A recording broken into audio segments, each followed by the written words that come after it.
Hello साथियों, कैसे हैं। श्रेयान एकेडमी में फिर से एक बार आप लोगों का हार्दिक स्वागत है। और फर्स्ट ग्रेड की जो हमारी वीडियो लेक्चर सीरीज चल रही थी, इसके अंदर थोड़ा सा गैप आ गया है क्योंकि रक्षाबंधन की वजह से थोड़ा सा तो छुट्टियों का वजह से हो गया, और दूसरा मेरे को वायरल हो गया था, इस वजह से भी मैं जो है वीडियो लेक्चर नहीं बना पाया था। फिर से कंटिन्यू कर रहे हैं आज से हम लोग, ठीक है।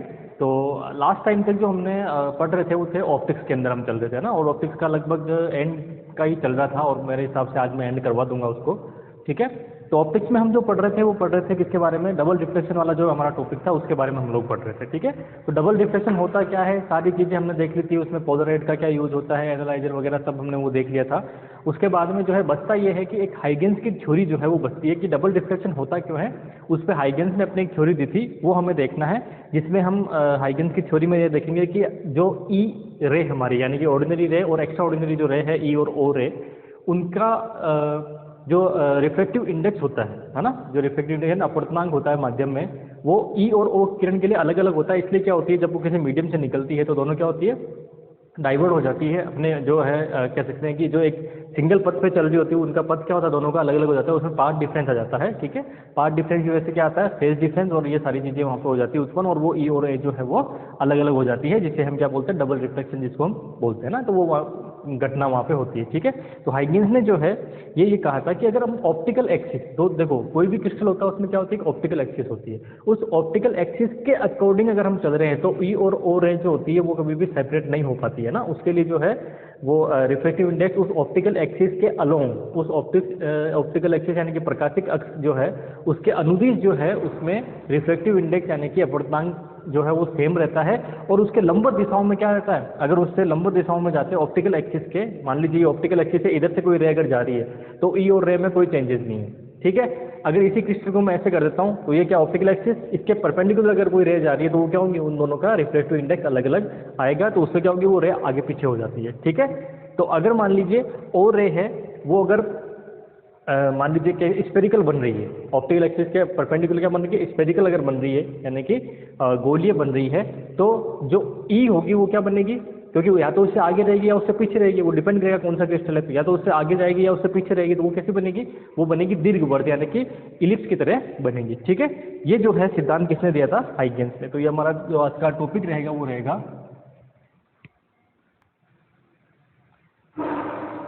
ठीक है। तो हमारा आज का जो टॉपिक रहने वाला वो कौन सा है, ये है हाइगेंस,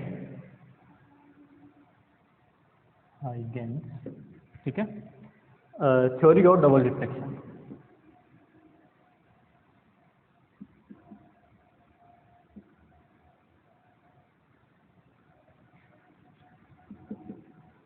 ठीक है, Huygens theory of double reflection, ठीक है।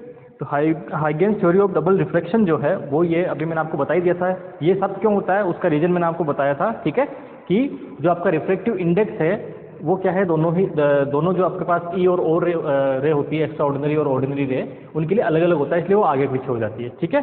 तो इसमें जो है अगर हम देखें तो दो तरह की क्रिस्टल्स हो सकते हैं, या तो क्या होगा, ई रे जो है वो पीछे रह जाती है, उसकी वेलोसिटी कम होगी, तब कौन सा क्रिस्टल होगा, या ई जो है वो आगे निकल जाती है तब होगा। तो उसके अंदर दो तरह के आपके पास वो बनेंगे, ठीक है। तो जिसमें वेलोसिटी ज़्यादा होती है ई की, जिसमें ई की वेलोसिटी ज़्यादा होती है यानी कि एक्स्ट्रा ऑर्डिनरी रे की वेलोसिटी ज़्यादा होती है, उसे बोलते हैं नेगेटिव यानी कि ऋणात्मक क्रिस्टल। और जिसमें ओ की ज़्यादा होती है यानी कि ई जो रे है उसकी कम होती है वेलोसिटी यानी कि वो पीछे रहती है ई, तो उसे कौन सा बोलते हैं, उसे बोलते हैं धनात्मक क्रिस्टल, ठीक है। तो दो तरह के क्रिस्टल होंगे, पहला है अपने पास यहाँ पे, तो इसे लिखूंगा मैं नेगेटिव क्रिस्टल, नेगेटिव क्रिस्टल, ठीक है। और दूसरा एक कौन सा होगा, इसे कहेंगे हम पॉजिटिव क्रिस्टल। दो तरह के क्रिस्टल होंगे, नेगेटिव और पॉजिटिव क्रिस्टल। होगा क्या, सबसे पहले यहाँ देखिए कि अगर वेलोसिटी की बात करें तो इसमें क्या होगा, जो ई है उसकी वेलोसिटी ज़्यादा होगी, या ई और ओ का मतलब समझ लेना, ओ का मतलब क्या है, ओ का मतलब है यहाँ पे ऑर्डिनरी, ऑर्डिनरी रे, और ई का मतलब क्या है, ये है एक्स्ट्रा ऑर्डिनरी,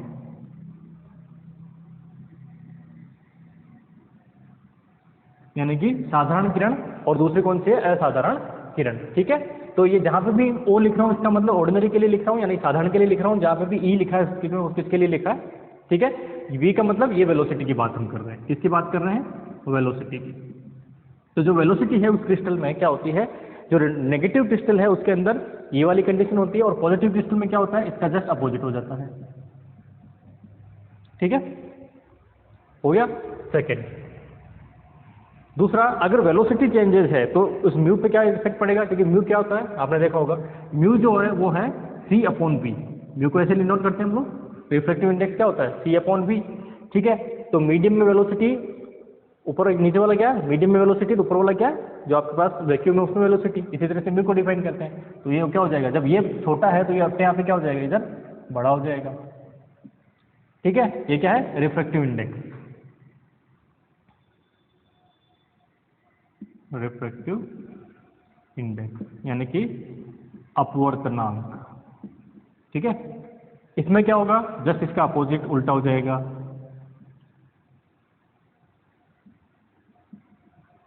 ठीक है, ये वाली कंडीशन आ गई। अब वेलोसिटी की बात करें तो वेलोसिटी में क्या हो जाएगा, अभी देख समझना इस चीज को। थर्ड में अगर मान लीजिए हम बात करें किसकी, इसमें ऑप्टिकल एक्सिस के रेस्पेक्ट में ना, तो ये आप देखिए कि अगर मान लीजिए मैं इसमें डायग्राम बनाता हूँ, उससे समझ में आ जाएगा कि ये जो है सर्कल अपना, ये किसको डिनोट कर रहा है, ये सर्कल जो है ये मान लीजिए डिनोट करता है ओ किरण को। ठीक है, ओ रे को डिनोट करता है। ठीक है, ये ऑप्टिकल एक्सिस है, ये जो है हमारी, ये कौन सी है, इसे मैं कह रहा हूं ये है ऑप्टिकल एक्सिस। ठीक है, यानी कि प्रकाशिक अक्ष।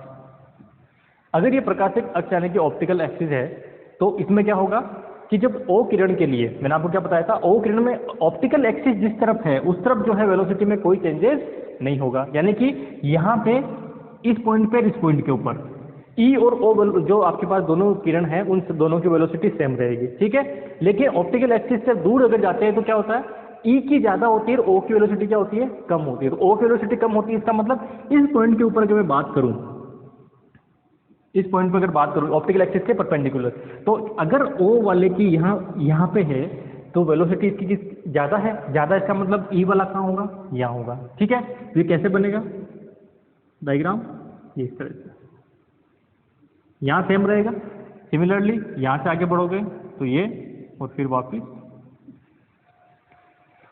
आया समझ में।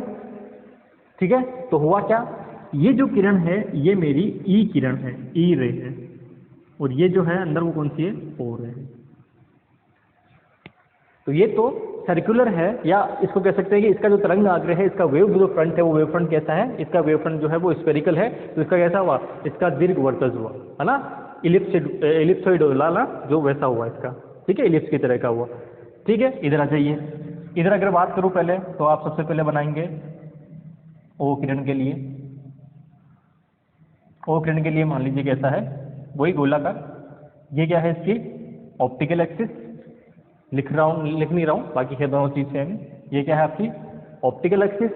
ठीक है, अब इसमें क्या हो रहा है, तो ऑप्टिकल एक्सिस के परपेंडिकुलर वाली एक्सिस कौन सी है, ये वाली हो गई। अब क्या होगा, ऑप्टिकल एक्सिस पे दोनों की वेलोसिटी क्या रहेगी, सेम रहेगी इस पॉइंट पे। ठीक है, और इसके परपेंडिकुलर वाले में क्या होगा, तो देखिए परपेंडिकुलर वाले में ओ की वेलोसिटी ज्यादा रहेगी, ई की कम रहेगी। तो इसका मतलब ये ओ वाली मान रहे हैं हम लोग, ये क्या है हमारे पास ओ रे है। ठीक है, ई रे कैसी हो जाएगी, कम रहेगी वेलोसिटी, तो पॉइंट यही मिलेगा अपने को। तो इसको मिला दीजिए यहाँ पे ऐसे,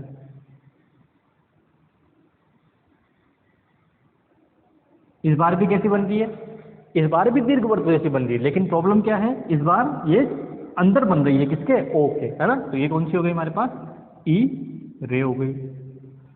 ठीक है, तो ये डायग्राम जो है वो इंपॉर्टेंट है आपके लिए। तो इसमें क्या होगा, ई और ओ रे जो है उनका हम जब यूज करते हैं तो उसका यूज करने से क्या होता है दिमाग में क्या ध्यान रखोगे, नेगेटिव क्रिस्टल में ई जो है वो बाहर रहेगा, यानी कि उसकी वेलोसिटी ज्यादा रहेगी, और पॉजिटिव क्रिस्टल में ई की वेलोसिटी कम रहेगी। तो इसलिए वो क्या बनेगा, ओ रे के अंदर बनेगा। ठीक है, कोई समस्या। इसके एग्जाम्पल अगर देखें तो इसका एग्जाम्पल होता है कैल्साइट क्रिस्टल। ठीक है, इसको लिख लेना, इसका एग्जाम्पल क्या है, हालांकि अभी तक कोई पूछा नहीं गया है, हमें सिर्फ इन्हीं से मतलब है, ये 2 3 4 चीज़ें यही पूछी जाती है नॉर्मली। ठीक है, तो इसका एग्जाम्पल क्या है नेगेटिव क्रिस्टल का? Calcite crystal. और अपने जो पॉजिटिव वाला क्रिस्टल है इसका जो एग्जाम्पल है वो है क्वार्ट्ज क्रिस्टल। ठीक है, इसका क्या है? इसका क्वार्ट्ज क्रिस्टल एग्जाम्पल है और इसका कैल्साइट क्रिस्टल जो है वो इसका एग्जाम्पल है। ठीक है, ये हमारे पास जो है, जो इसमें हाइगेंस ने जो थ्योरी दी थी वो थ्योरी के अकॉर्डिंग हमने जो है ये देख लिया है ना। सॉरी, तो हाइगेंस की जो थ्योरी थी उसके अकॉर्डिंग हमारे पास क्यों डबल रिफ्लेक्शन होता है, तो उस डबल रिफ्लेक्शन होने का रीजन ये वाला है। और डबल रिफ्लेक्शन ऑप्टिकल एक्सिस, जब ऑप्टिकल एक्सिस के अनुदिश यानी कि उसके पैरेलल अगर हम कोई जो हमारे पास रे होती है उसको अगर भेजते हैं अध्रुवित प्रकाश को, तो उसमें ई और ओ रे नहीं बनती है क्योंकि दोनों एक साथ मूव करती है। ठीक है, तो यहाँ वेलोसिटी क्या रहेगी? दोनों की सेम रहेगी ऑप्टिकल एक्सिस में, और ऑप्टिकल एक्सिस के परपेंडिकुलर जो भी डायरेक्शन होगी उसमें क्या रहेगी? उनकी वेलोसिटी अलग अलग रहती है। और ज़्यादा रहती है कम रहती है वो किस पर डिपेंड करता है? क्रिस्टल कौन सा हमारा पॉजिटिव है या फिर नेगेटिव। ठीक है, यहीं से जो है, क्योंकि हमें समतल ध्रुवित प्रकाश उत्पादन करना है, तो उस उत्पादन करने के लिए हम यहाँ से जो है 2 प्लेटें पढ़ेंगे, है ना। इस पर भी एग्जाम क्वेश्चन आता है, एक तो हाफ वेव और एक क्वार्टर वेव प्लेट, है ना। ये 2 तरह की प्लेटें होती हैं, उन दोनों को हम इसी में पढ़ेंगे। क्या होती है देखते हैं। चल,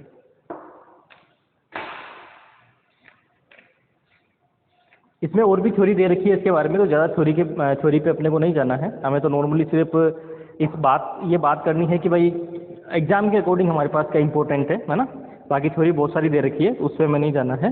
तो अब अगला जो टॉपिक हमारा रहेगा वो रहेगा क्वार्टर वेव प्लेट, है ना। अगला है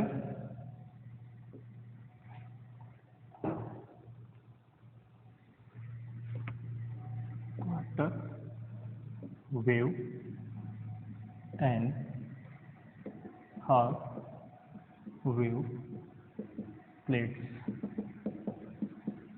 क्वार्टर वेव प्लेट और हाफ वेव प्लेट ये होती क्या है उसके बारे में देखते हैं। ठीक है, अभी थोड़ी देर पहले हमने क्या देखा था कि अगर मान लीजिए कोई प्लेट हमारे पास कोई ऐसा मीडियम है, प्लेट का मतलब कोई मीडियम है ना, यहाँ प्लेट से रिलेटेड है कि हमारे पास कोई मीडियम था, जिस मीडियम में हम लोग अगर कोई रे को एंटर करवाते हैं तो उसमें क्या होती है? ई और ओ रे बनती है। उनके लिए रिफ्रैक्टिव इंडेक्स क्या है? दोनों का अलग अलग होता है। ठीक है, जब रिफ्रैक्टिव इंडेक्स अलग अलग है इसका मतलब क्या होगा कि जब वो बाहर निकलेगी उस डी मोटाई की, उस पर मान लीजिए इस तरह से प्लेट है ना, ये प्लेट है एक इस तरह की, इसमें से आपने क्या किया है? ई और ओ रे को पार करवाया, तो कितनी डिस्टेंस ट्रेवल करती है? D distance. जो पार करने वाली है तो उसमें क्या होगा? पथांतर आ जाएगा, उसमें पाथ डिफरेंस आ जाएगा। ठीक है, तो अगर वो जो पाथ डिफरेंस है वो पाथ डिफरेंस अगर λ/4 का हो, या क्या हो सकता है? λ/4 का पाथ डिफरेंस हो, या फिर अगर कलांतर यानी कि फेज डिफरेंस की बात करें तो π/2 का हो, तो उस केस के अंदर क्या होगा? उस प्लेट को हम क्या बोलेंगे? उसे बोलेंगे क्वार्टर वेव प्लेट बोलेंगे। ठीक है, यही पथांतर, यही जो आपके पास पाथ डिफरेंस है वो लेमदा का हो जाता है ना, सॉरी λ/2 का हो जाता है। किसका हो जाता है? λ/2 का हो जाता है। ठीक है, या जो आपके पास वेव जो फेज डिफरेंस है वो पाई का हो जाता है, तो उसको हम क्या बोलेंगे? उसे बोलेंगे हाफ वेव प्लेट बोलेंगे। ठीक है, तो अगर इसमें बात करूँ मैं पहले किसकी? क्वार्टर वेव प्लेट की, तो क्वार्टर वेव प्लेट में क्या होना चाहिए? अच्छा, इसको हिंदी में अगर लिखोगे तो हिंदी में हो जाएगी ये, एक तो चतुर्थांश तरंग, चतुर्थांश और अर्धांश, इसे क्या बोलते हैं? चतुर्थांश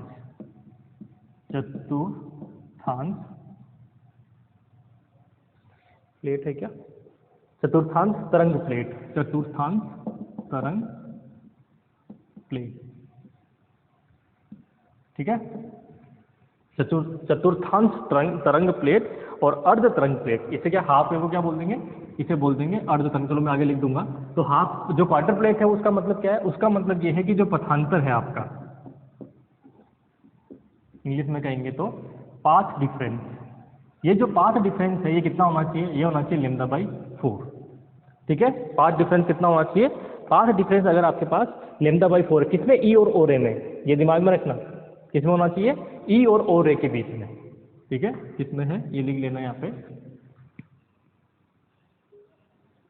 ओ रे एंड ई, इन दोनों के बीच में जो पाथ डिफरेंस है वो कितना होना चाहिए?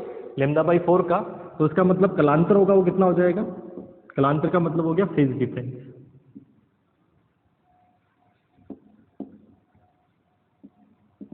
जो फेज डिफरेंस है वो कितना हो जाएगा, वो हो जाएगा π/2 का। ठीक है, तो अगर ये दोनों कंडीशन है तो इसका मतलब क्या होगा, इसका मतलब ये प्लेट कौन सी होगी, वो होगी क्वाड्रप प्लेट होगी। ठीक है, तो अब देखिए आप कि अगर मान लीजिए मुझे पाथ डिफरेंस की बात करनी है पथांतर की, है ना, ये क्या है पथांतर, यानी कि पाथ डिफरेंस। कैसे निकालते हो पाथ डिफरेंस, भाई इसने क्या किया, डी डिस्टेंस ट्रेवल कर रही है, तो ओ रे के लिए आपके पास ये रिफ्रैक्टिव इंडेक्स है और इसके लिए कौन सा रिफ्रैक्टिव इंडेक्स है, ई रिफ्रैक्टिव इंडेक्स है। अब यहाँ पे हम ये मान के चल रहे हैं कि ये जो है वो ग्रेटर देन है इससे, ये वाली कंडीशन हम मान के चल रहे हैं। ठीक है, दोनों में से कोई भी, अगर पॉजिटिव क्रिस्टल होगा तो कुछ अलग होगा, नेगेटिव होगा तो कुछ अलग होगा, वो डिपेंड करता है। ठीक है, लेकिन मान लेता हूँ कि मैं जो आपके पास μ0 है वो बड़ा है किससे, μe से, यानी कि कौन सी नेगेटिव क्रिस्टल वाला जो केस है वो वाला हमारे पास केस है। तो इस केस में क्या हो जाएगा कि यहाँ से अगर मैं लिखूंगा तो इनमें पाथ डिफरेंस कितना हो जाएगा, d μ0 minus d μe, distance ये ट्रेवल करेंगे, है ना, तो d दोनों में कॉमन आ गया, तो d μ0 माइनस μe, ये क्या हुआ पाथ डिफरेंस। अब मुझे क्या निकालना है, कलांतर। तो कलांतर की मैं बात करूं जिसको मैं डेल कहूंगा, वो क्या हो जाएगा, वो होगा 2π/λ इंटू पाथ डिफरेंस। ये कितना हो गया 2π/λ, और ये हो जाएगा d μ0 माइनस μe। ठीक है, कितना हो गया μ0 माइनस μe। अब ये जो कलांतर है कितना होना चाहिए, π/2 होना चाहिए। भाई कलांतर कितना होना चाहिए, अगर क्वाड्रर प्लेट की बात करूं तो क्वाड्रर प्लेट में ये होना चाहिए π/2। ठीक है, पहला कौन सा होगा π/2, अगला कौन सा हो सकता है, फिर इसमें 2π जोड़ के, तो कितना मिलेगा 5π/2 पे क्वार्टर प्लेट। ऐसे करते करते आगे बढ़ेंगे तो अल्टीमेटली जो फाइनल इसमें अगर मैं मान लीजिए इसको जनरलाइज वे में लिखूं तो क्या हो जाएगा, वो हो जाएगा 2n + 1/2π, और n कहाँ से स्टार्ट होगा, वही 1 2 3 से 0 1 2 3 से स्टार्ट हो जाएगा। n कहाँ से स्टार्ट हो जाएगा, 0 1 2 3 से। ठीक है, तो ये किसके लिए लिखा मैंने, ये लिखा है क्वाड्रर प्लेट के लिए। तो ये अगर वैल्यू मैं यहाँ रख देता हूँ तो इससे मुझे क्या मिल जाएगा, d। तो मुझे कोई भी क्वाड्रर प्लेट बनानी है तो उसके लिए d कितना होना चाहिए वो मैं यहाँ से फाइंड आउट कर सकता हूँ। ठीक है, क्या कर सकते हैं, यहाँ से फाइंड आउट कर सकते हैं। कितना आएगा, तो आप देखिए इसको जब इसके बराबर रखते हैं तो डेल इज इक्वल टू, यहाँ से देखो 4n + 1/2, 4n + 1/2 pi is equal to किसके आना चाहिए, ये आना चाहिए 2π/λ d μ0 माइनस μe। ठीक है, तो पाई से पाई कैंसिल आउट, मुझे d की वैल्यू चाहिए, तो d की वैल्यू चाहिए तो कैसे निकालूंगा, पाई से पाई, ये पाई से ये पाई कैंसिल आउट, ये 2 उस तरफ जाएगा तो कितना हो जाएगा ऊपर 4d, है ना, तो ऊपर क्या हो जाएगा 4d μ0 minus μe divided by, ये पूरा डिवाइड में चला जाएगा तो 4n + 1 और लेमदा, और नीचे क्या बचेगा 4n + 1 लेमदा। ये मेरे पास क्या बनेगा, d की वैल्यू बनेगी। ठीक है, एक बार कंफर्म कर लेते हैं, तो d की जो वैल्यू बनेगी आपके पास, उल्टा लिख दिया क्या, सॉरी उल्टा लिख दिया, d निकालना है ना, तो ये डिवाइड में आएगा ना, ये मल्टीप्लाई में जाएगा, तो ऊपर क्या बनेगा 4n + 1 लेमदा डिवाइडेड बाय। ठीक है, ये नीचे आएगा तो नीचे आ गया 4 d तो रखना ही नहीं है अपने को। ठीक है, ये आ जाएगा 4 μ0 माइनस μe। ठीक है, अब देख लेते हैं कन्फर्म यही बन रहा है, lambda 4n + 1 divided by 4 μ0 minus μe। ये है किसके लिए, ये नेगेटिव क्रिस्टल के लिए। अगर ये किसके लिए है, ये है नेगेटिव क्रिस्टल। अगर क्रिस्टल पॉजिटिव होगा तो क्या होगा, कुछ नहीं चेंज होगा, बस ये 4n + 1 lambda upon 4 μe minus μ 0 हो जाएगा, किसके लिए, पॉजिटिव क्रिस्टल के लिए। वो आपको पता ही है, बड़े में से छोटे को माइनस करना है, तो उसमें बड़ा कौन सा, ये वाला है, तो ये चीज़ मिल जाएगी आपको। ठीक है, तो ये कौन सा हुआ, ये हुआ मेरे पास क्वाड्रर प्लेट जो है उसके लिए। ठीक है, कौन सा हुआ, क्वाड्रर प्लेट है वो उसके लिए। ठीक है, तो क्वाड्रर प्लेट में, क्वाड्रर प्लेट से अगर आप किसी भी समतल ध्रुवित प्रकाश को निकालते हैं, क्वाड्रर प्लेट से अगर क्या करते हैं, किसी समतल ध्रुवित प्रकाश को निकालते हैं तो वो कैसी बनेगी, कैसा बनेगा, दीर्घवर्त जो है, दीर्घवर्त ध्रुवीय जो है प्रकाश, यानी कि आपके पास इलिप्सॉइड जो है वो इसके अंदर बनने वाला है, इलिप्टिकल जो है वो इसमें ध्रुवित प्रकाश यानी कि पोलराइज लाइट जो है वो बनने वाली है। ठीक है, दिमाग में क्या रखेंगे, ये लिख लीजिए। क्वार्टर प्लेट से कौन सा बनेगा, क्वार्टर प्लेट से निकालने पे दीर्घ ध्रुवित जो है वो प्रकाश आपको मिलेगा। ठीक है, यानी कि इलिप्स जो है इलिप्टिकल क्या इलिप्टिकल जो है वो आपको पोलराइज लाइट मिलती है इसके अंदर। ठीक है, चलिए अगला देखते हैं।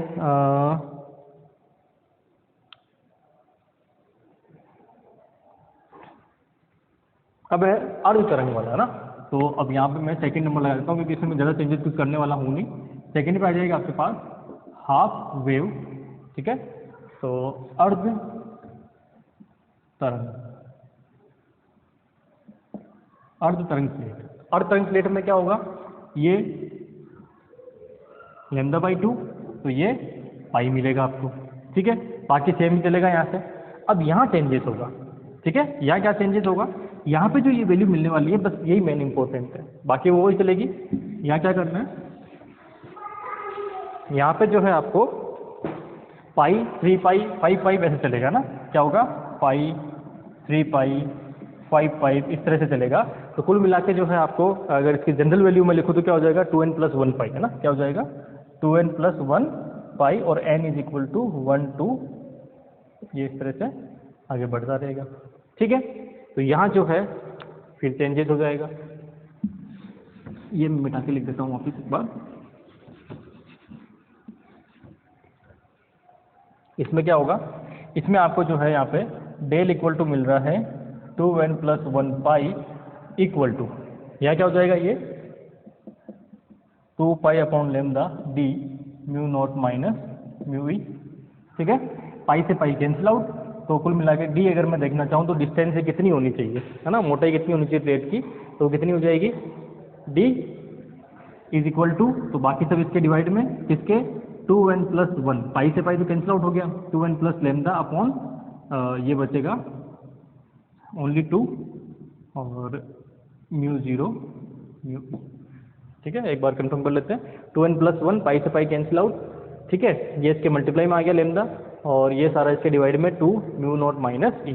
ये किसके लिए लिखा है अपन ने, ये फिर से नेगेटिव क्रिस्टल के लिए। अगर ये पॉजिटिव क्रिस्टल होगा तो क्या हो जाएगा, ये 2n + 1 λ 2 μe - μ0, ये किसके लिए हो जाएगा पॉजिटिव क्रिस्टल के लिए।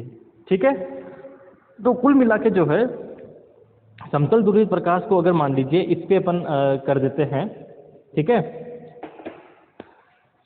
तो हमें वर्त ध्रुवित प्रकाश जो है वो मिल जाएगा, यानी कि सर्कुलर जो है वो आपके पास सर्कुलर पोलराइज जो लाइट है वो आपको मिलेगी इसके अंदर। ठीक है, तो कुल मिला के जो है क्वेश्चन जो बनेगा वो किस तरह का बनेगा, क्वेश्चन इस डी पे बनेगा आपके पास। तो दिमाग में ये चीज़ रखना है, देखो सबसे इंपॉर्टेंट है।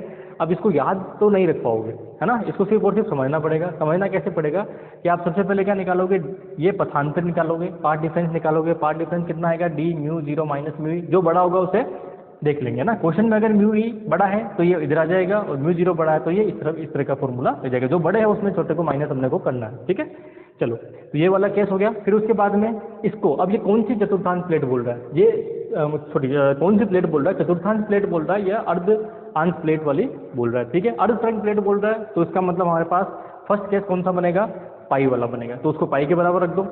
ठीक है भाई, n = 0 पे क्या हो जाएगा, n = 0 पे पाई के बराबर रख के उसको सोल्व कर लेंगे। ठीक है, तो कुल मिला के ये जो कंडीशन है ना, ये तो सेम बननी है सब में। डिफरेंस जो आना वो यहाँ पे आना कि चतुर्थांश प्लेट दे रखी है या फिर जो है आपके पास अर्ध तरंग प्लेट दे रखी है। ठीक है, तो ये जो फॉर्मूले हैं ये आपको डायरेक्ट पूछे जाते हैं एग्जाम के अंदर, और ये आपको दिमाग में रखने भी हैं। इस पर भी मैं क्वेश्चन भी कराऊंगा आपको छोटे मोटे, है ना। उससे पहले जो है एक और आता है यहाँ पे ऑप्टिकल एक्टिविटी, है ना। तो ऑप्टिकल एक्टिविटी है, उसको भी आप देख लीजिए कि प्रकाशिक सक्रिय जो पदार्थ होते हैं वो कौन से होते हैं। मतलब जो क्या करते हैं कि मान लीजिए आपके पास समतल ध्रुवित प्रकाश है, ठीक है, तो आप क्या करते हैं, जब उस मीडियम में से निकालते हैं, उस विलियन में से निकालते हैं, सॉल्यूशन में से अगर किसी भी उस प्रकाश को निकालते हैं समतल ध्रुवित को, तो उसके जो प्लेन होता है उस ध्रुवण प्लेन को थोड़ा सा रोटेट कर देता है किसी एंगल पे। तो उस ऐसे पदार्थों को हम क्या बोलते हैं, ऐसे पदार्थों को हम बोलते हैं ऑप्टिकली एक्टिव विलियन, है ना। विलियन का मतलब सॉल्यूशन, प्रकाशिक सक्रिय पदार्थ। ठीक है, तो प्रकाशिक सक्रिय जो पदार्थ हैं उसके बारे में सिर्फ एक फॉर्मूला बनता है। अब ये छोटे छोटे चीज़ें, हालांकि इन पे पूरा चैप्टर दे रखे हैं, लेकिन अपने को उतना नहीं पढ़ना है, सिर्फ सिंगल फॉर्मूला कि क्या चीज़ इसमें से आने के चांसेस होते हैं।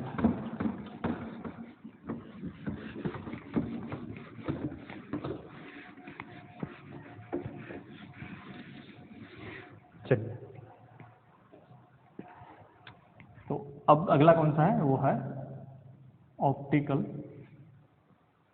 एक्टिविटी।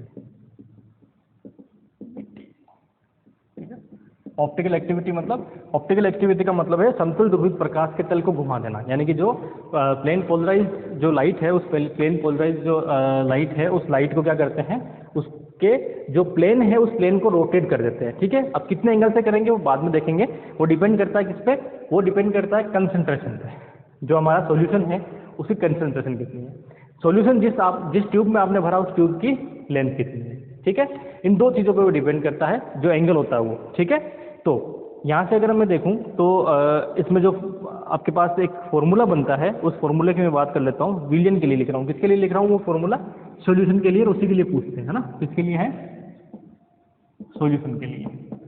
तो सॉल्यूशन के लिए जब उस सॉल्यूशन की कंसंट्रेशन कितनी दे रखी है, सी दे रखी है, मान लीजिए जो लेंथ है वो कितनी है, एल है, तो उस केस के अंदर जो एंगल बनेगा थीटा, वो जो एंगल बनता है जिससे क्या वो प्लेन रोटेट करते हैं, वो कितना हुआ, एल के डायरेक्टली प्रोपोर्शनल, सी के डायरेक्टली प्रोपोर्शनल, तो थीटा जो होगा वो क्या हो जाएगा, वो हो जाएगा सी एल के डायरेक्टली प्रोपोर्शनल। तो यहाँ से थीटा इक्वल टू क्या आएगा, एस सी एल। ठीक है, ये मैं लिख देता हूँ, सी क्या है,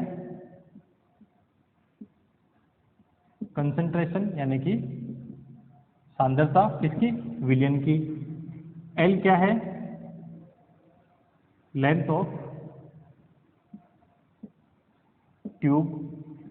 ठीक है, नली की लंबाई, नली कौन सी, जिसमें आप क्या रखते हो, नली की लंबाई का मतलब क्या है, नली की लंबाई का मतलब है जिस नली के अंदर आपने सॉल्यूशन भरा है उसमें से आप क्या निकाल रहे हो, उस लाइट को निकालो। प्रैक्टिकल किया ना आपने ऐसा, है ना, इस तरह का प्रैक्टिकल आपने किया होगा। ठीक है, ये किस में रहेगी, ये रहेगी ग्राम पर सेंटीमीटर क्यूब में, और ये किस में रहेगी, ये रहेगी डेसीमीटर में, है ना, डेसीमीटर किस में रहेगी, डेसीमीटर के अंदर। ठीक है, आगे समझ में, कोई समस्या यहाँ तक नहीं होनी चाहिए। ठीक है, अब आप देखिए इस एस का मतलब क्या है, इसे बोलते हैं विशिष्ट ध्रुवक गुणक, है ना, इसे क्या बोलते हैं, विशिष्ट ध्रुवक गुणक, है ना, स्पेसिफिक रोटेशन, इसे क्या बोलेंगे, स्पेसिफिक रोटेशन,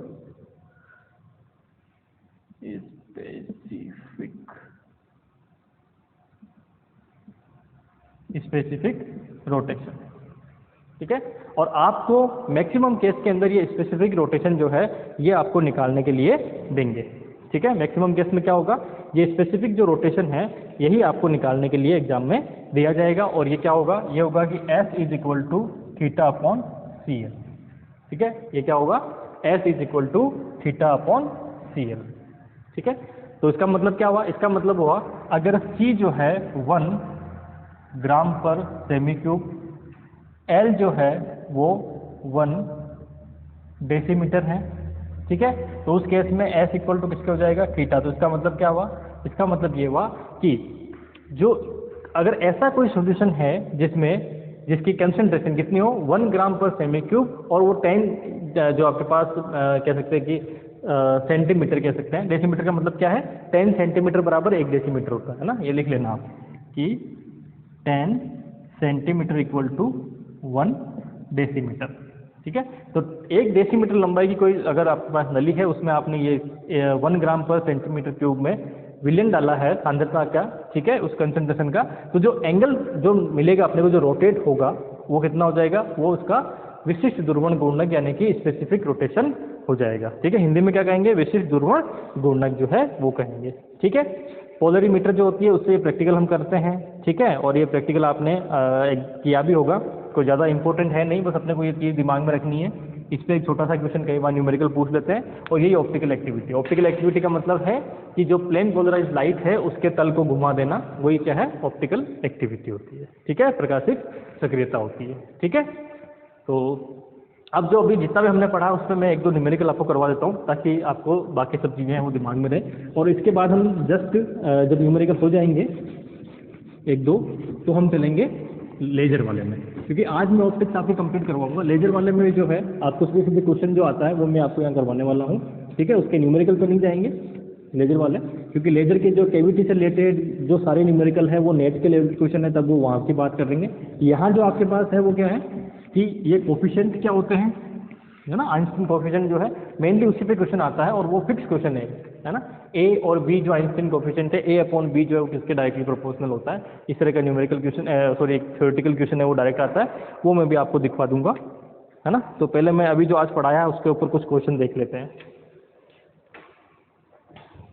चलिए ये क्वेश्चन देखिए, बड़ा सिंपल सा है कि 6000 एंगस्ट्रॉम तरंगदैर्ध्य की प्रकाश के लिए द्विअपवर्तन क्रिस्टल की अर्ध तरंग पट्टिका की मोटाई ज्ञात कीजिए। क्या निकालना, अर्ध तरंग पट्टिका की मोटाई ज्ञात करनी है। क्वेश्चन में आपको गिवन क्या है, लेमदा जो है वो 6000 दे रखा है एंगस्ट्रॉम में, ठीक है। कौन सी है, हाफ वेव प्लेट दे रखी है, ये दिमाग में रखना, हाफ वेव है क्या है वो इंपॉर्टेंट है, ठीक है। सबसे इंपॉर्टेंट क्या है, कौन सी दे रखी है वो इंपॉर्टेंट है, हाफ वेव प्लेट दे रखी है। उसके बाद में डी आपको मोटाई यानी कि डी आपको निकालना है, ठीक है। और क्रिस्टल के लिए म्यू जीरो तथा म्यू ई, तो म्यू जीरो कितना है, म्यू जीरो 1.55 और म्यू ई जो है वो है 1.54। एक बार कंफर्म कर लेते हैं, 1.54 म्यू ई और ये आपको दिया हुआ है, ठीक है। तो इसकी मोटाई ज्ञात कीजिए। तो जब भी ऐसा क्वेश्चन आए ना सिंगल मोटाई दे रखी है, तो इसका मतलब क्या है, इसका मतलब आपको सीधा सीधा क्या जाना है कि n = 0 वाले केस में, ठीक है। तो पथांतर कितना होना चाहिए, λ/2 होना चाहिए। इसके लिए कितना होना चाहिए भाई, λ/2 होना चाहिए। उसके बाद अगला कौन सा होगा, तो इसमें लैम्डा ऐड करेंगे, ठीक है। तो 3 λ ऐसे चलेगा, ठीक है। तो λ/2 यानी कि पहला ही केस हमने देखना है, तो पहला केस हमने यहाँ से ले लेंगे। तो यहाँ से देखो इसके लिए जो ये डेल बनता है वो डेल क्या बनता है, डी म्यू नॉट बड़ा है तो म्यू नॉट पहले डिवाइड माइनस म्यू ई। ये किसके बराबर होना चाहिए, ये होना चाहिए λ/2 के बराबर, ठीक है। तो d = क्या हो जाएगा, λ/2 mu zero minus mu E, सारी वैल्यू रख दीजिए। तो 6000 एंगस्ट्रॉम, तो 33 × 10⁻⁻10 2 म्यू ई और ये दोनों माइनस करिए, तो 1.55 माइनस 1.54, ठीक है। तो कुल मिला के 600 से कैंसिल आउट होगा तो 3000 हो जाएगा। 3000 में से 3 का ये निकाल दो 0, तो 10⁻⁻7 हो गया, ठीक है। फिर उसके बाद में यहाँ से अगर देखें तो 0.01 का मतलब कितना हो गया, 10⁻2 -2 पर जाएगा, ये हो जाएगा तो 10⁻5। ये आपके पास क्या होगा, इसका आंसर हो जाएगा, ठीक है। तो अगर आप इस 6000 एंगस्ट्रॉम के लिए किसी जो इस तरह का क्रिस्टल है जिसके लिए म्यू ई और म्यू ओ और म्यू ई के आपके पास वैल्यू गिवन है, उस केस के अंदर वो हाफ प्लेट की तरह कैसे बिहेव करेगी, जब उसका डी कितना होना चाहिए, ये होना चाहिए, ठीक है। अगर समझ में मिनिमम जो है उसके लिए डी कितना होना चाहिए, ये वैल्यू आपके पास होनी चाहिए। इस तरह का जो है आपको क्वेश्चन दिया जाएगा, ठीक है। अगला देख लेते हैं, कुछ ऐसा ही क्वेश्चन दे रखा हो तो। बस ये सेम से क्वेश्चन है सारे, बस क्वार्टर प्लेट कह दिया कहीं पे, तो क्वार्टर प्लेट कह देंगे तो क्या कर देंगे, उसका उल्टा कर देंगे, है ना। उल्टा क्या कर देंगे, यहाँ λ/4 आ जाएगा λ/2 की जगह, ठीक है। तो क्वार्टर प्लेट आ जाएगी।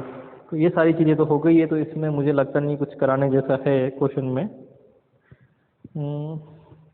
ठीक है।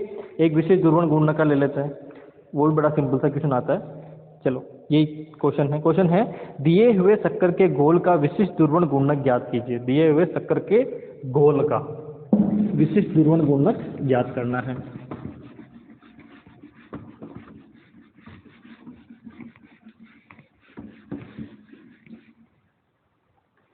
दिए हुए शक्कर के घोल का विशिष्ट ध्रुवण गुणनक ज्ञात कीजिए, जबकि 20% शक्कर के घोल से, एक तो एस ज्ञात करना है क्वेश्चन में हमें, ठीक है।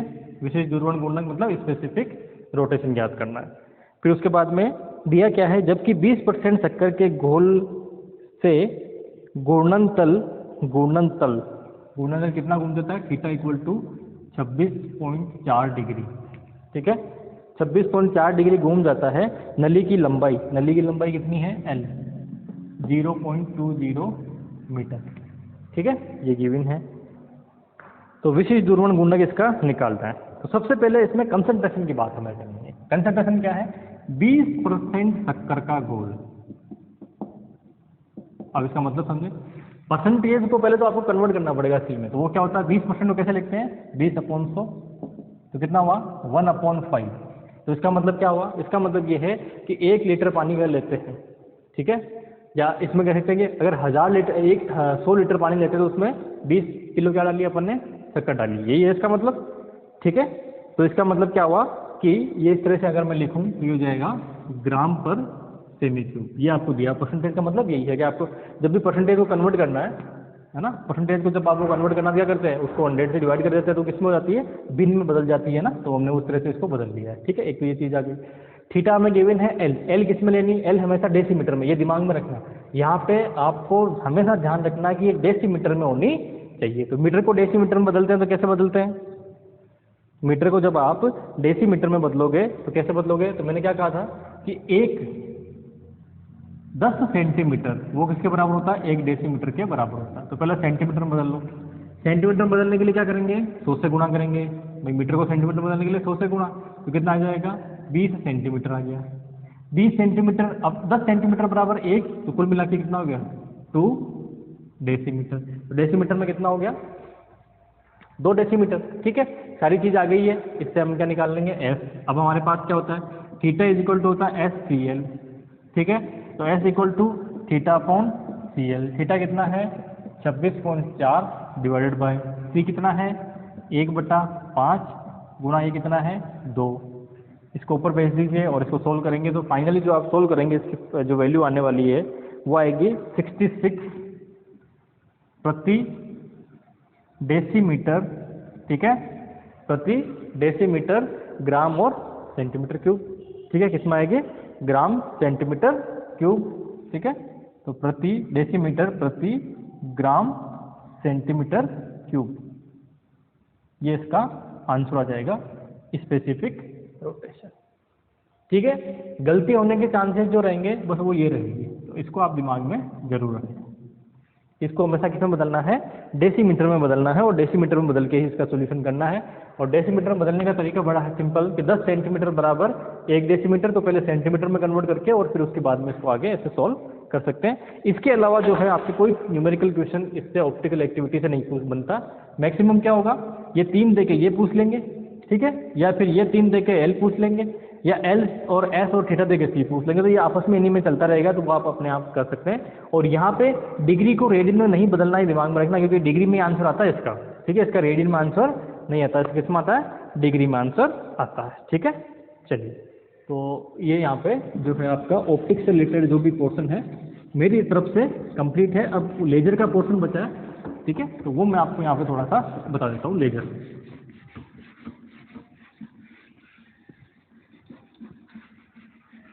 लेजर के अंदर जो है एक लेजर लाइट में एक नॉर्मल लाइट में क्या डिफरेंस होता है वो आपको समझना बड़ा ज़रूरी है ना, वही सबसे इम्पोर्टेंट है। क्योंकि बाकी लेजर के अंदर थ्योरेटिकल बहुत सारी दे रखी है, हीलियम नियॉन लेजर है, रूबी लेजर है, वो कैसे होते हैं, उनकी बनावट कैसी होती है, तो वो सारी चीज़ें हमें नहीं देखनी है। हमें सिर्फ और सिर्फ क्या देखना है कि एग्जाम में हमारे क्या आएगा उसके अकॉर्डिंग। ठीक है, तो अगला जो हमारा टॉपिक रहेगा वो रहेगा लेजर पे।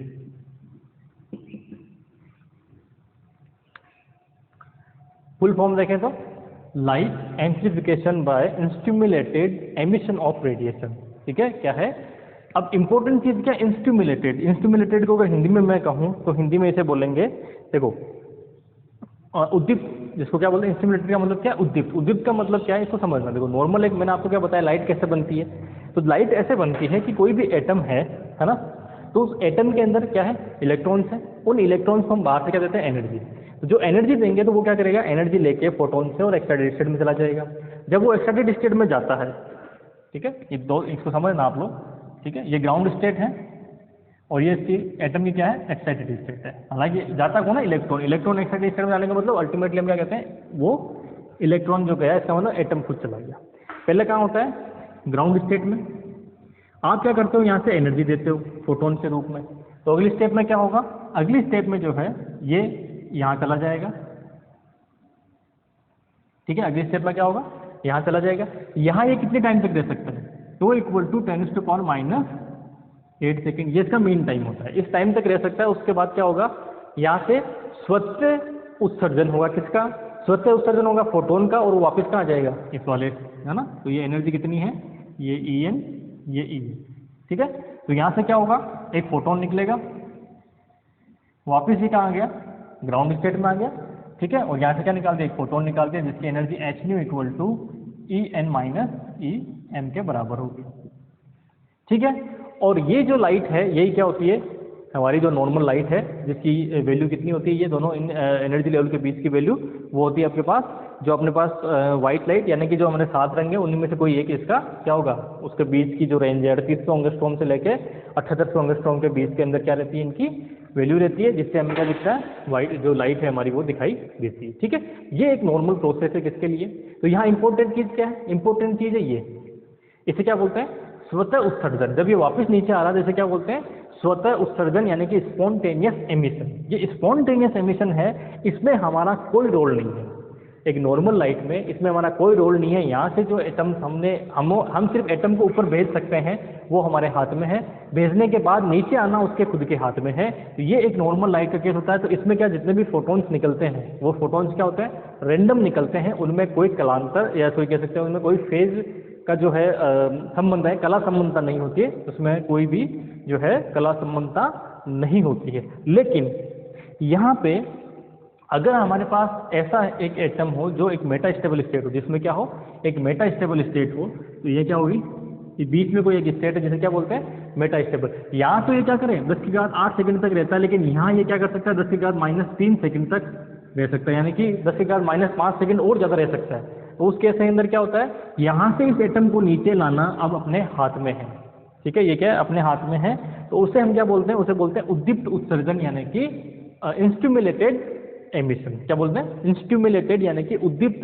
तब हम क्या करते हैं, एक और फोटोन को यहाँ से भेजते हैं। अब देखना लेजर में क्या डिफरेंस है, नॉर्मल लाइट में क्या डिफरेंस है, ये प्रोसेस सेम है। ठीक है, यहाँ क्या हुआ, अब जो आपके पास एटम है वो किस में आ गया, 10⁻⁻8 सेकंड के बाद मेटा स्टेबल स्टेट में आ गया। और अब हम क्या करते हैं, अब हम यहाँ से जो है एक और फोटोन जो है उसको भेजते हैं। ये फोटोन जो है इस इलेक्ट्रॉन को बोलता है, भाई कैसे हो, चलो मेरे साथ चलते हैं घूमने। ये क्या करता है, घूमने इसके साथ निकल जाता है। जब इसके साथ निकल जाता है और ये इलेक्ट्रॉन यहाँ आ गया, ठीक है, तो ये क्या बन गया आपके पास, ये भी एच न्यू और ये भी एच न्यू। ठीक है, दोनों में क्या हो गया, दोनों एक ही फेज में हैं। जब सेम फेज में, इसका मतलब क्या होगा, इनकी जो एनर्जी है वो आपस में जुड़ जाएगी। वो यहाँ रेंडम थी, वो रेंडम नहीं है। अब इन्होंने क्या किया, आपस में एक दूसरे से जो है इनकी कोई ना, इनका जो है फेज है वो एक दूसरे से रिलेटेड है। तो इसका मतलब यहाँ पे क्या होता है, उनमें इंटरफेरेंस होता है। और वो इंटरफेरेंस कौन सा, संपोसी यानी कि कंस्ट्रक्टिव इंटरफेरेंस, और जिसकी वजह से जो लाइट है वो क्या होती है, उसकी इंटेंसिटी एकदम से बहुत ज़्यादा बढ़ जाती है। ठीक है, ये कौन सा केस है, ये लेजर का, ये तो है नॉर्मल लाइट का। ठीक है, मैं दोनों बना देता हूँ, है ना। ठीक है, यहाँ पे ये हटा दो। ये जो फर्स्ट वाला केस है ये है नॉर्मल लाइट के लिए, और ये जो सेकंड केस है ये किसके लिए है, ये है लेजर लाइट के लिए। सेकंड केस कौन सा है, ये है लेजर लाइट के लिए। ठीक है, और ये ऊपर वाला कौन सा है, ये हमारा नॉर्मल लाइट के लिए। तो नॉर्मल लाइट में जो आपके पास फोटोन निकलता है, इनमें कोई भी आपस में, इन फोटोन्स के बीच में कोई भी आपस में क्या है, फेज रिलेशन नहीं होता है। जबकि इसके अंदर क्या है, फेज रिलेशन होता है। किसकी वजह से, इस मेटा स्टेबल स्टेट की वजह से। ये क्या है, यहाँ पे बोलते हैं Meta state, Meta stable state. ठीक है, मित हिंदी में क्या कहेंगे, मित ऐसा ही कुछ नाम होता होगा इसका, मेटा स्टेबल स्टेट, ये आप तो दिमाग में रख लीजिए। ठीक है, वही सबसे इंपॉर्टेंट है। तो ये जो मेटा स्टेबल स्टेट है, इसी से सब कुछ जो है वो जो आपके पास दिमाग में रखना है आपको। ठीक है, तो यहाँ पे क्या है, ये जो होता है यानी -8 सेकंड के बाद में, इसे हम क्या बोलते हैं, इसे बोलते हैं स्पॉन्टेनियस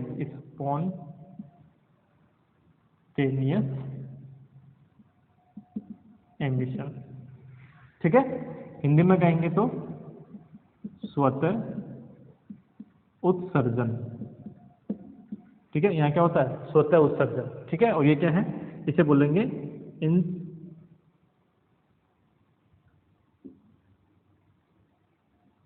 इसका मैं एग्जैक्ट वैल्यू लिख, स्पॉन्टेनियस हो गया, ये है स्टिमुलेटेड, ये है स्टिमुलेटेड। ठीक है, और एब्जॉर्प्शन,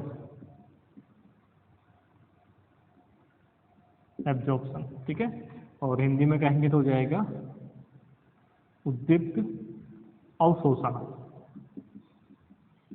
ठीक है। उद्दीप्त क्यों? क्योंकि हम बाहर से दे रहे हैं ना लाइट, तो जब कोई चीज़ बाहर से देखे और उसको एक्साइट किया जाता है या फिर उसको कैसे प्रेरित किया जाता है तो उससे क्या बोलते हैं? उद्दीप्त। तो ये उद्दीप्त अवशोषण हुआ पहले, तो ये यहाँ पहुँच गया, फिर स्पॉन्टेनियस एमिशन हुआ और हमें लाइट मिल गई, ये नॉर्मल लाइट है। ठीक है। यहाँ क्या है?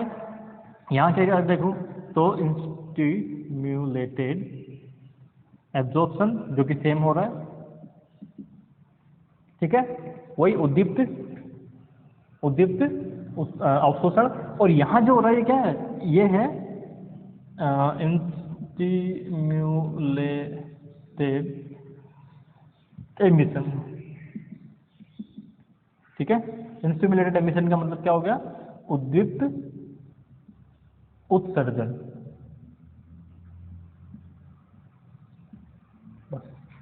यही सबसे इंपॉर्टेंट चीज है कि एक नॉर्मल लाइट में जो है वो क्या होता है? स्पॉन्टेनियस यानी कि स्वतः उत्सर्जन होता है, और एक लेजर लाइट में क्या होता है? उद्दीप्त उत्सर्जन यानी कि स्टिम्युलेटेड जो है एमिशन होता है।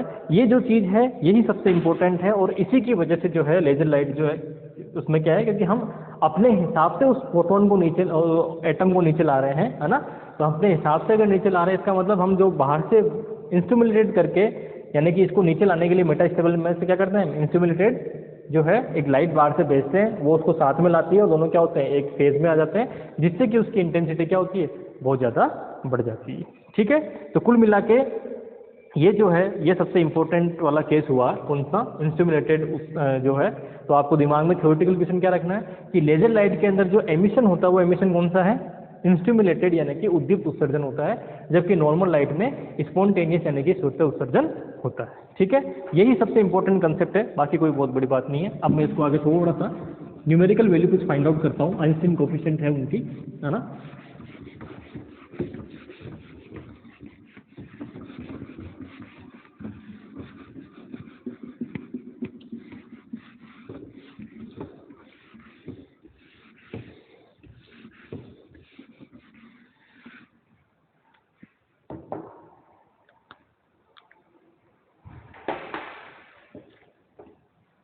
तो सबसे पहले है अवशोषण की बात करते हैं।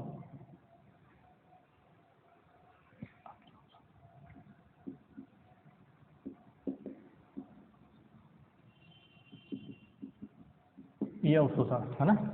अवशोषण की बात करते हैं तो अवशोषण में क्या होता है कि अवशोषण में आपके पास ये इस तरह से है, एम एन स्तर है ना।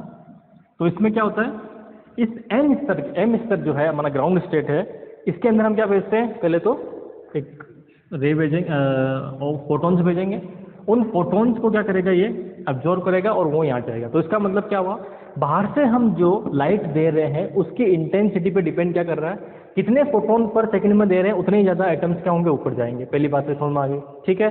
तो कुल मिला के जो है यहाँ पे अगर मैं प्रोबेबिलिटी की बात करूँगी, कितने जो है वो जो है इसमें एटम्स हैं वो कितने ऊपर जाएंगे, उसकी प्रोबेबिलिटी क्या होगी? तो उसमें लिखूंगा पी एम एन। एम से एन में जाने वाले तो उसकी प्रोबेबिलिटी क्या होगी? P m n. ये किस पर डिपेंड करती है? ये डिपेंड करेगी कि हमने बाहर से जो लाइट दे रहे हैं वो कितनी दे रहे हैं, उसकी इंटेंसिटी कितनी है, उस पर सब कुछ डिपेंड करने वाला है। ठीक है। तो जैसे ही आप इसको इक्वल में बदलेंगे तो यहाँ एक कांस्टेंट आ जाएगा। ठीक है। जिसे बी से डिनोट करते हैं, और ये क्या होगा? बी एम एन, क्योंकि किधर से किधर जा रहे हैं? एम से एन में जा रहे हैं। ठीक है। तो ये कुल मिला के क्या है? ये वो प्रोबेबिलिटी है। अब नंबर ऑफ एटम कितने होंगे तो बात की बात है। ठीक है, कि नंबर ऑफ एटम, कितने एटम्स हैं जो यहाँ पहुँचेंगे। तो यहाँ पे एटम कितने होते हैं? मान लीजिए किसी टाइम टी पे कितने एटम है? एनएम एटम है। ठीक है। तो एनएम एटम है तो रेट क्या होगी ऊपर जाने की? M n. ठीक है। ऊपर जाने की रेट क्या हो जाएगी? तो ऊपर जाने की अगर मैं रेट देखूं तो वो हो जाएगी n m beta m n u. ठीक है। ये दो चीज़ आपको दिमाग में रखनी है। अब दूसरा कि ये ऊपर पहुंच गए हैं। ठीक है। क्या हो गया? ऊपर पहुंच गए। अब ये ऊपर से जो नीचे आ रहे हैं, ऊपर से नीचे आने के दो प्रोसेस होंगे। ठीक है। ऊपर से नीचे आने के दो प्रोसेस है। पहला प्रोसेस कौन सा है? पहला है कि स्वतः, जो अपने नॉर्मल लाइट में होता है। तो इसे क्या लिखूंगा मैं? उसे लिखूंगा स्वतः उत्सर्जन। स्वतः उत्सर्जन। ठीक है। Spontaneous, emission. तो उस स्पॉन्टेनियस एमिशन में क्या इसका कोई रोल है क्या? बाहर वाली लाइट का कोई रोल नहीं है। तो इसका मतलब क्या हुआ कि P N से M स्वतः, यानी कि स्पॉन्टेनियस वाले में वो कांस्टेंट है, वो इस बाहर वाले पे डिपेंड कर ही नहीं रहा है। जब बाहर वाले पे डिपेंड नहीं कर रहा तो उसकी प्रोबेबिलिटी क्या आ जाएगी? सिंपली A, उसको स्पॉन्टेनियस वाले में A से डिनोट करते हैं कांस्टेंट को, वो क्या हो जाएगा? N M। क्या हो जाएगी उसकी प्रोबेबिलिटी? ये वाली हो जाएगी। ठीक है, अगर मान लीजिए इसकी बात मैं करूँ टोटल कि कितने आएंगे, तो कितने आएंगे तो वो क्या हो जाएगा? स्वतः इज इक्वल टू, यहाँ कितने हैं मान लीजिए टोटल नंबर ऑफ एटम्स कितने हैं? N है। तो इस केस में क्या हो जाएगा? A और N। ठीक है, ये आपके पास क्या हो जाएगा? कितने एटम आए वो इतने एटम आएंगे। ठीक है, दोनों दो केस हो गया। तीसरे केस की बात करते हैं। तीसरे केस में क्या है कि ये ऊपर से नीचे तो आ रहे हैं, ठीक है, एटम जो है वो ऊपर से नीचे तो आ रहे हैं, लेकिन कैसे आ रहे हैं? वो आ रहे हैं उद्दीप्त उत्सर्जन से। किससे आ रहे हैं? उद्दीप्त उत्सर्जन से आ रहे हैं। ठीक है, इंस्टिमुलेटेड जो है वो एमिशन हो रहा है। जब इंस्टिमुलेटेड एमिशन हो रहा है तो इसका मतलब क्या हुआ? फिर से अब ये बाहर से कितनी हम लाइट दे रहे हैं उस पर डिपेंड करेगा।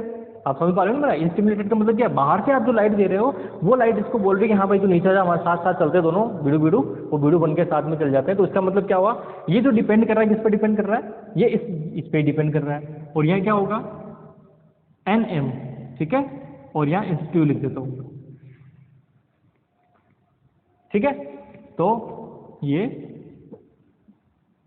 NM, N से है ना, तो NM, यह क्या हो जाएगा? Beta NM।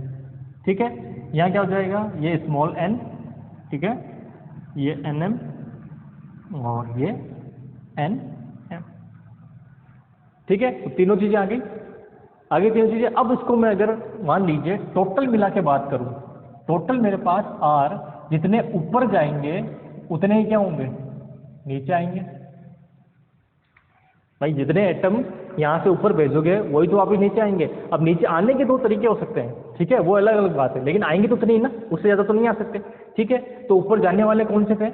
ऊपर जाने वाले में अगर मैं देखूँ तो वो था, क्या था कि बीटा MN, ठीक है, साथ में NM, ये equal to.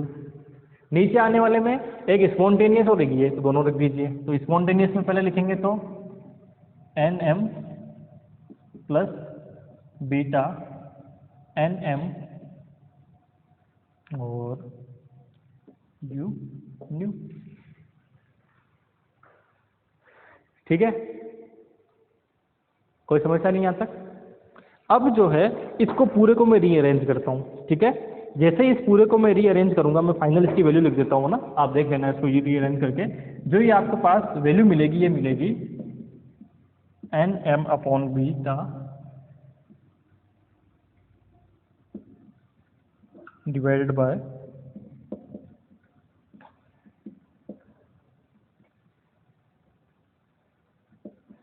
Beta MN upon beta -1। ठीक है, ये आपको फाइनल वैल्यू मिलने वाली है। ठीक है, क्या करोगे? इसको इस तरफ लेके आओगे, ठीक है, फिर इसमें से कॉमन लोगे, डिवाइड करके कॉमन लेके फिर इसकी वैल्यू बनाओगे। तो सारा कुल मिला के जब आप पूरा सोल्व करोगे तो फाइनल जो वैल्यू आपको अरेंजमेंट करोगे तो ये फाइनल अरेंजमेंट आपको ये वाला मिलने वाला है। ठीक है, कोई समस्या है? कोई समस्या इसमें नहीं होनी चाहिए वैसे। ठीक है, अब अगर मैं बोल्ट्जमैन स्टैटिस्टिक्स लगाता हूँ यहाँ पे, है ना, मैक्सवेल बोल्ट्जमैन स्टैटिस्टिक्स लगाते हैं, तो वो क्या कहता है कि कोई भी जो नंबर अगर आप निकालना चाहते हैं किसी भी एक्साइटेड स्टेट के अंदर, अगर आप नंबर ऑफ एटम्स निकालना चाहते हैं तो वो क्या होते हैं? वो होते हैं N इज इक्वल टू, है ना, N इज इक्वल टू किसके डायरेक्टली प्रोपोर्शनल होता है? वो N जो डायरेक्टली प्रोपोर्शनल है वो exponential minus E upon KT के प्रोपोर्शनल होता है। ठीक है, तो NM और NN इन दोनों की वैल्यू अगर मैं निकालना चाहूँ तो वो क्या बनेगी? इज इक्वल टू, इसमें क्या हो जाएगा? माइनस EM अपॉन KT, इसमें क्या हो जाएगा? Minus EN upon KT। A you का प्रोपोर्शनल में अगर हम देखें तो भैया इसके प्रोपोर्शनल होता है बोल्ट्जमैन मैक्सवेल बोल्ट्जमैन स्टैटिस्टिक्स के अकॉर्डिंग, ठीक है। तो कुल मिला के अगर इसको देखें तो ये क्या हो जाएगा, एक्सपोनेंशियल, इसको ऊपर भेज दीजिए तो क्या हो जाएगा e n minus e m, क्योंकि ई एन बड़ा है, डिवाइडेड बाय के टी। उसको कैसे लिखते हैं, एच न्यू से, है ना। तो क्या हो जाएगा H nu upon k T. ये वाली वैल्यू यहाँ रख दीजिए, यहाँ रख के और फिर प्लांक वाला जो हमारा रूल है ना, उससे हम लोग प्लांक डिस्ट्रीब्यूशन जो है उस प्लांक डिस्ट्रीब्यूशन से कंपेयर करेंगे तो आपको ये ए बी जो है इनकी वैल्यूज या आपस में रिलेशन जो है वो पता चल जाएगा, ठीक है। इन ए बी को क्या बोलते हैं, इनको बोलते हैं आइंस्टीन कोफिशिएंट, ठीक है। जैसे ये वैल्यू रखोगे तो ये बन जाएगा आपके पास A n m upon B m n divided by, ये बन जाएगा B m n upon B n m exponentially h nu upon k T minus 1, ठीक है। ये इक्वेशन बनी। अब मैं लिखता हूँ क्या, प्लांक कांस्टेंट का नियम, है ना। जो प्लांक का नियम है वो यहाँ लिखते हैं। जैसे आप प्लांक का नियम लिखोगे तो प्लांक रेडिएशन लॉ क्या कहता है, प्लांक, एक सेकेंड, प्लांक रेडिएशन लो, वो क्या है कि U जो है एनर्जी डेंसिटी आपकी है, वो एनर्जी डेंसिटी क्या होती है, वो होती है 8 pi h nu cube d nu divided by c cube है, सही है ना, एक सेकेंड, सी क्यूब, हाँ c cube exponentially h nu upon k T minus 1। इसको कंपेयर करिए, तो जैसे ही आप कंपेयर करते हैं तो आप क्या देखते हैं कि इसके मल्टीप्लाई में क्या आ रहा है 1, तो इसका मतलब मेरे पास beta m n upon beta n m जो है वो 1 के इक्वल है, तो इसका मतलब beta m n is equal to beta n m के। एक तो ये कंडीशन आपको मिल गई। दूसरा, इसकी बात हम करें तो क्या बनेगा कि A n m upon B m n is equal to, यहाँ से देखिए क्या आ रहा है पूरे 8 पाई एच न्यू क्यूब, अच्छा ये यहाँ पे यू डी न्यू होता है ना, अपॉन सी क्यूब, ठीक है। तो इसका मतलब क्या हुआ, इसका मतलब हुआ कि ए अपॉन बी, ये एग्जाम में मतलब कि लगभग हर एग्जाम में पूछा है, A upon B is directly proportional to nu to the power 3, ठीक है। मोस्ट इम्पोर्टेंट ये लगा लेना। आइंस्टीन जो कोफिशिएंट हमने निकाले थे ए बी, वो ए बी जो है उनमें रिलेशन क्या है, ये रिलेशन है आपस के अंदर। और ये जो है ना, ये मैंने हर एक एग्जाम में आप 2011, 13, 15, 18 कोई सा पेपर उठा के देखिए, ये क्वेश्चन तो उसमें दिया हुआ मिलेगा ही मिलेगा आपको, ठीक है। और इसी को निकालने के लिए मैंने इतनी सारी मेहनत आपकी की है, और लेजर में से कुछ भी आपके नहीं आएगा, ठीक है। ये जरूर पूछेंगे जनसंख्या प्रतिलोमन का मतलब क्या है। जनसंख्या प्रतिलोमन का मतलब है कि देखो ये भी समझ लेना, जब आप यहाँ से एटम्स को ऊपर भेज रहे हैं तो क्या होगा, इस एक्साइटेड स्टेट के अंदर 8 सेकंड तक रहेंगे, -8 10 की घात -8 सेकंड तक, फिर ये कहाँ आ जाते हैं, यहाँ आ जाते हैं, ठीक है।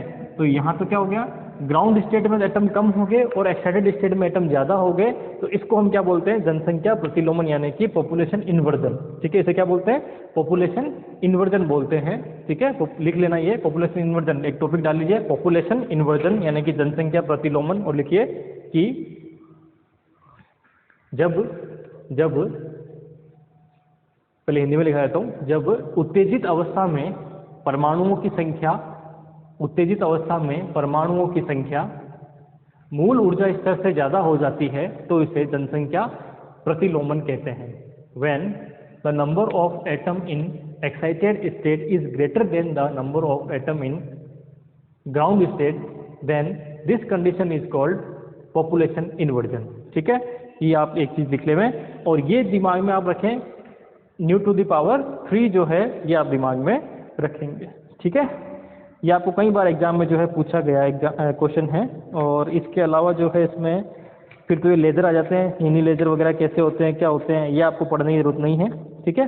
इसमें सिर्फ थ्योरेटिकल है, कैसा बना होता है, क्या होता है, तो वो कोई आपको दिमाग में रखने की ज़्यादा जरूरत नहीं है। जो दिमाग में रखना है वो रखना कौन सा, ये वाला कंसेप्ट कि beta m n beta n m के बराबर होता है, और a अपॉन बी अगर हम आइंस्टाइन कांस्टेंट देखें तो डायरेक्टली प्रोपोर्शनल किसका होता है, nu to the power cube के डायरेक्टली जो है वो प्रोपोर्शनल होता है। ठीक है, तो इसके साथ ही आपका ऑप्टिक्स का जो पोर्शन है वो सारा का सारा मैंने कंप्लीट करवा दिया है। न्यूमेरिकल क्वेश्चन वैसे तो मैं काफ़ी कुछ करवा चुका हूँ, फिर भी जब अपना कोर्स कंप्लीट होगा तो उसके साथ करेंगे। कल से जो अपना नेक्स्ट वीडियो होगा वो होगा अपने थर्मोडायनेमिक्स में, क्योंकि मेन वही टॉपिक बचा है बड़ा, है ना, जिसमें 10-12 वीडियो बन सकते हैं। ठीक है, तो थर्मोडायनेमिक्स पढ़ेंगे और थर्मोडायनेमिक्स के बाद में छोटे छोटे कुछ टॉपिक्स रहेंगे और उसके साथ हमारा कोर्स कंप्लीट हो जाएगा। ठीक है, थैंक यू वेरी मच।